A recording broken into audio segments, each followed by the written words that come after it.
So, welcome people of the internet for another episode of Sports Entertainment Weekly. We've been gone for a long time, but not for the longest time.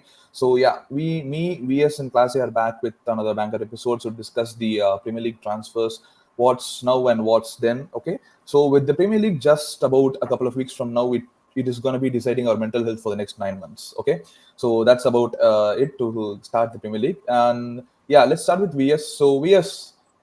Keep the blue flag flying high for the next 9 months. So you have seen a lot of transfers coming in and a couple of high key transfers going out. So what are some key transfers that you have coming in your club, and how do you see your club performing this season? And yeah, summarize about it. Frankly, Charlie, I don't think a lot of key transfers have taken place at Chelsea, with the exception of maybe Drewsbury Hall and the new keeper that we bought in Jorgensen.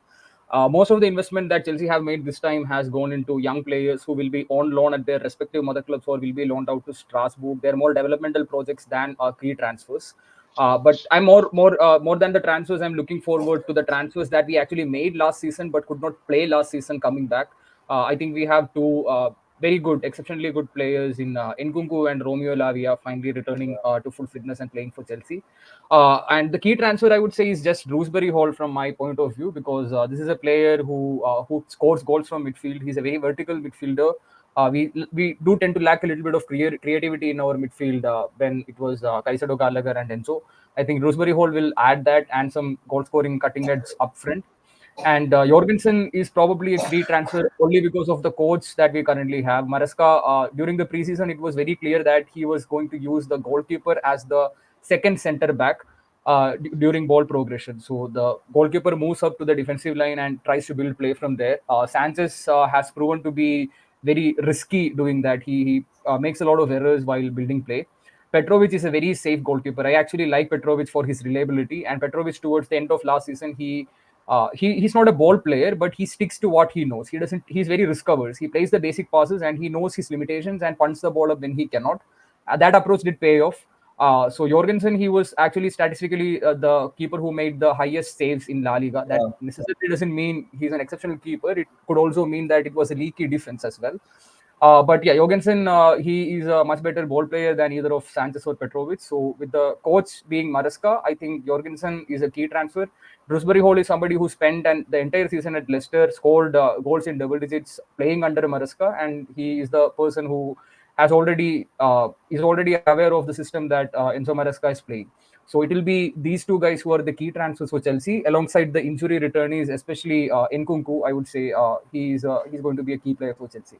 Apart from that, looking at London overall, it's not just Chelsea, right? Looking at our Yeah. rivals, it's very concerning that Arsenal have Yeah. bagged Arteta yet again during another window. Yes. Yeah. So One thing to add is that they've added that Ricardo Colafiori, the defender from Bologna, into their squad. One I thing to think more notice is importantly, Mikel Merino. Yeah, Mikel Merino. One thing to notice is that I've never seen any defensive clips of Ricardo Calafiori. Just that Greek got level video edits of Calafiori after the Euros that I've seen all over the spread all the I internet. mean, So let's not let's not deny it. Calafiori is a like, very yeah, good good looking looking. player. He's Yeah, very for handsome, no London. doubt about it. Yeah, Yeah, and based on his performances in Serie A, he's also a very good defender.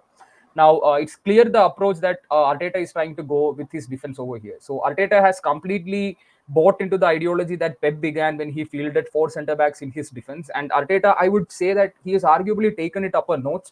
Ben White has really flourished under Arteta, yes, playing in that right back role. So apart from being a typical right centre back, he's also able to contribute up the field. They bought in Jurian Timber, who is not your most typical fullback to play in the wide centre back position. And now they have Calafiori. Calafiori is left footed, and you can definitely. probably expect Arteta to field four central defenders in his lineup. Calafiori left. William Saliba, who I think is one of the best young defenders in the world, in the center alongside a no-nonsense Gabriel, and on the right side it will be Ben White. I think it's a Ben very White. solid defense. And also Yes. playing four centre backs, it's again a tactic that we've seen in the recent Euros with France team, also in the World Cup. It does really negate a lot of aerial threat. Arsenal have been exceptional in the set pieces, both scoring and defending department last season. So the height that these players bring in, that really helps. And these are also not just centre backs who are who are stonewall defenders. They are very capable on the ball. So I think Arsenal have done some excellent business, and they are following Arteta's vision. It's not the sporting department or the management making the calls for transfers. Arteta's influence is clearly visible, and now that they have added all-rounder warrior midfielder like Mikel Merino in the Mikel squad, Merino. yeah, I think that's an Is excellent Mikel Merino transfer. That confirmed already? I don't think Mikel Merino is confirmed yet, It's right? I think he's it's going there. It's almost in the works, and all the reliable paperwork pending. Yeah. yeah, it's almost confirmed. Fabrizio and those guys have already hinted at it. So Merino is going to be very key. He plays the left center midfield. He can contribute in attack, and he has exceptional work ethic. So I think Arsenal have done the best deals this time This among year, yeah. all London clubs. So City can expect a tighter title fight this time around. And Chelsea, we are not yet in a level where we'll be competing with either one of City or Arsenal. Let's not be deluded. Maresca is a young new coach, and the team is also very young. So I'm just hoping for a top four finish, best case scenario, or a Europa League finish, which is a reasonable scenario. Yeah. Arsenal, I think, have done exceptionally well. Pep needs to really, really brace up this time. I'm still surprised, yes, that we have another transfer window for Chelsea, and you have not addressed the most important part of the pitch, which is the striker. Like you still don't have like a 30-goal striker in your team, Lukaku is and back. Lukaku is going to Napoli. And I thought you will sign Osimhen for sure this year as well. Yeah. So I'm still Yeah, surprised but it that you did have not not addressed that. really seem like there is a catch as well, Casemiro, because see, and Nicolas Jackson, he is not exactly a great finisher, and he doesn't really take most of his chances. But Jackson has that ability to contribute to the overall game. I mean, striker is supposed to score goals, but let's not take much credits away from him. He scored 17 goals last season, which is not bad for a young striker playing his first full First season. season. Let's remember, first season in PL. He could have had 25 easily if he could finish, but still ending up with 17 goals is pretty good. And Jackson is a very good system player. He's actually very flexible for a striker. He can play out wide. He can carry the ball to the wings. He has decent link up play. He can hold up the ball pretty well. Aerially, not exactly a big threat, but he can bring in the midfielders to attack. Some towards the last end of the last season, once Palmer and Jackson developed that link up game, I could see some really fluid, flowing games. So the issue with Osimhen is that I think Chelsea would have gotten Osimhen if not for his price tag. I mean, Chelsea are not a poor club, but Napoli, Aurelio Di Laurentiis he's a madman. He's not letting Osimhen go for anything under, I don't know, 120, 130 million. 150. I'm So guessing 150. Yeah. 150 probably, yeah. Yeah, So Yeah. but you could actually use like your PSR loopholes, spread the transaction over 20 that's the years thing. for Osimhen, huh? And say I mean, there's we also pay 700.